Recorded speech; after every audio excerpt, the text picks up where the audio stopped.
नमस्कार, मैं सत्य प्रकाश और आप देख रहे हैं सशक्त भारत न्यूज़। आज हमारी सशक्त भारत की टीम पहुँची है कांग्रेस के वरिष्ठ नेता और विधि प्रकोष्ठ के प्रदेश उपाध्यक्ष यशवंत कुमार उर्फ चमन जी के यहाँ और हम लोग बात करेंगे इनसे बिहार के राजनीति पर, क्योंकि राजनीतिक सरगर्मी बहुत तेज है। बिहार विधानसभा 2025 के चुनाव सामने है। इसी को लेकर सारी पार्टियां चुनाव में लगी हुई हैं। हर पार्टियां अपने अपने दावेदार को लेकर क्षेत्र में लगी हुई हैं, सबकी अपने अपनी दावेदारी है। इसी सिलसिले में हम बात करेंगे यशवंत जी से, जो कि पटना हाई कोर्ट में वरिष्ठ अधिवक्ता भी हैं। यशवंत जी, आपका स्वागत है।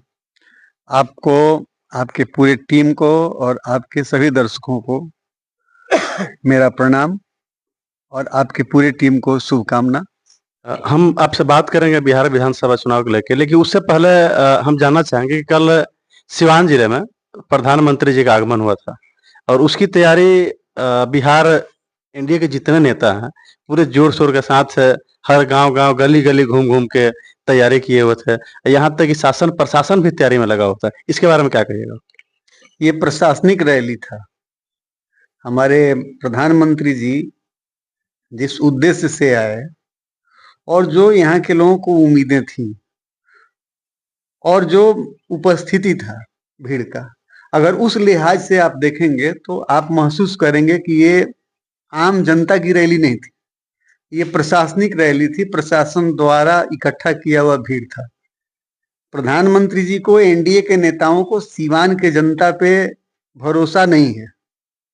इसीलिए आप देखे होंगे तो मोतिहारी से, बेतिया से, कुशीनगर से, देवरिया से, गोरखपुर से, माने ये अंतर्राज्यीय सम्मेलन टाइप का हो गया था। और उस सम्मेलन में सर्वाधिक उपस्थिति सरकारी कर्मचारियों की थी, जो विभिन्न विभागों के द्वारा ये निर्देश दिया गया था कि आपकी उपस्थिति वहां अनिवार्य है, आपका उपस्थिति वहीं बनेगा, हाजिरी वहीं बनेगा।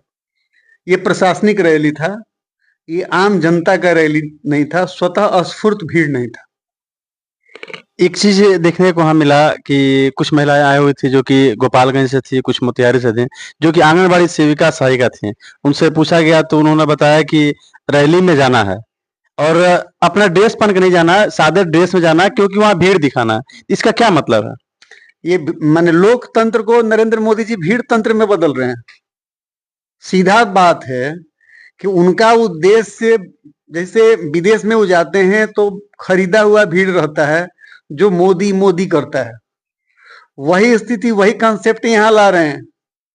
हम तो उनको सलाह देंगे कहीं रैली करना है तो इतना परेशान होने की आवश्यकता नहीं है। बिहार के कर्मचारियों को सीधे आदेश दे दिया जाए, पूरे बिहार के कर्मचारी परिवार सहित वहां इकट्ठा हो जाएंगे, केंद्र के कर्मचारी इकट्ठा हो जाएंगे, 10-20 लाख का भीड़ तो ऐसे ही हो जाएगा। लेकिन 100 करोड़ रुपया इस रैली में खर्च हुआ और सिवान को क्या मिला? जिस धरती पे वो भाषण दे रहे थे वहां कभी चीनी मिल हुआ करता था। सिवान में 3 जगह चीनी मिल था। हम लोगों के आंख के सामने, हम लोग जब बच्चे थे तो कम से कम 2 शुगर मिल सिवान का चलता था।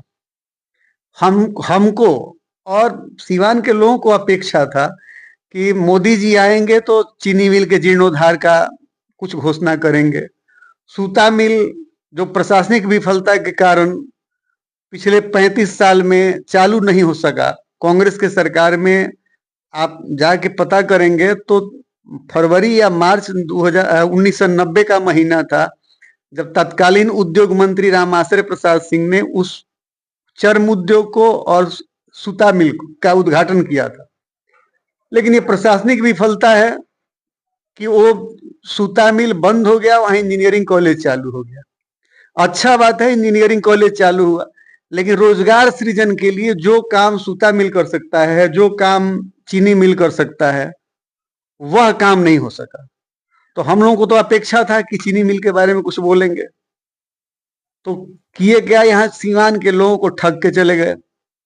अच्छा, भाषण में उन्होंने कहा कि औद्योगिक के क्षेत्र में हम लोग बृहद पैमाने पर काम कर रहे हैं, रोजगार सृजन के लिए बहुत बृहद पैमाने पर काम कर रहे हैं, लेकिन जमीनी स्तर पर बेरोजगारी कुछ ज्यादा दिख रही है। तो क्या ये केवल एक जुमला बन के रह जाएगा औद्योगिक क्षेत्र में काम या कुछ लोगों को रोजगार सृजन का मौका भी दे रहे हैं सरकार? प्रधानमंत्री जी जिस तरह से अपना लिबास बदलते हैं उसी तरह से बात बदल देते हैं।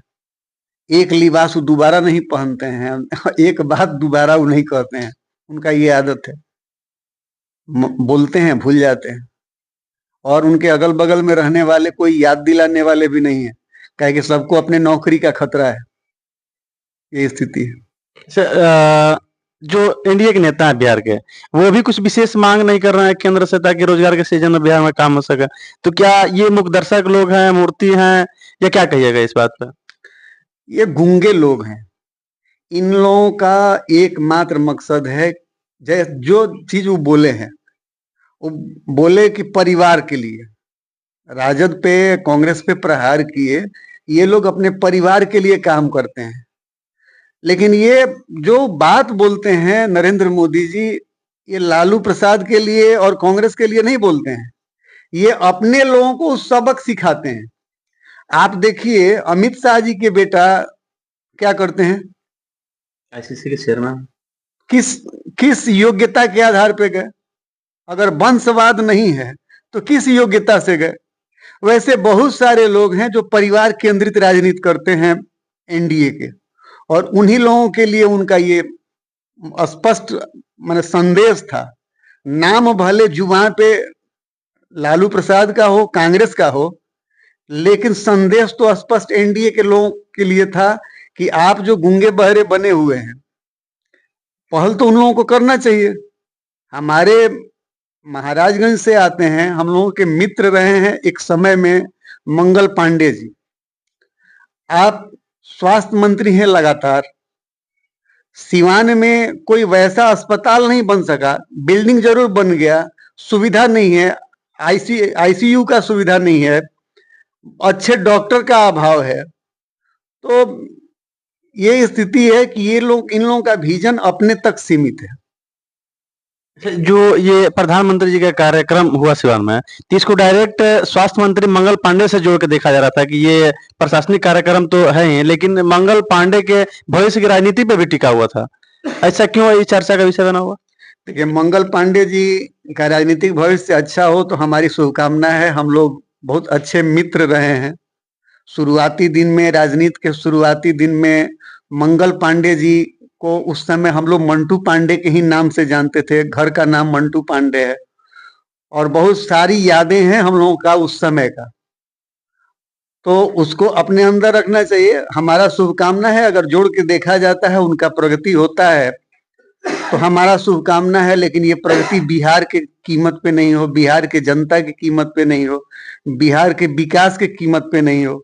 उनको भी थोड़ा इस चीज पे फोकस करना चाहिए। अगर सिवान आपका है तो सिवान में, सिवान के लोग इलाज के लिए पटना भागते हैं, गोरखपुर भागते हैं। इस लेवल का कोई अस्पताल नहीं है।